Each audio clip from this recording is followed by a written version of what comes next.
శ్రమించే సాధించే పుట్టుకతో ఏడుపు సహజం, కానీ భవిష్యత్తు ఆశలతో నిండి ఉండాలి. గెలుపు వస్తే వినయంగా ఉండాలి, ఓటమి వస్తే ధైర్యంగా నిలబడాలి. నీ చూపు ఎటువైపు ఉందో చూసుకో.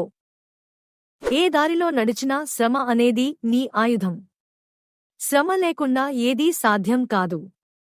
కష్టపడి పనిచేస్తేనే జీవితంలో మార్పు వస్తుంది. డిఎస్సి అయినా మరేదైనా లక్ష్యం నీ ముందుంటే శ్రమించడానికి వెనుకాడకు. నీ కష్టానికి తగిన ఫలితం తప్పకుండా వస్తుంది. ప్రయత్నిస్తూ ఉంటే విజయం నీ సొంతమవుతుంది. ఇప్పుడే మొదలుపెట్టు. నీ లక్ష్యాన్ని చేరుకోవడానికి ప్రణాళిక వేసుకో. ప్రతిరోజు కొంచెం శ్రమించు, విజయం సాధించే వరకు ఆపకు. లైక్ చేసి నీ స్నేహితులతో పంచుకో. నీ లక్ష్యం ఏమిటో కామెంట్ చేయి.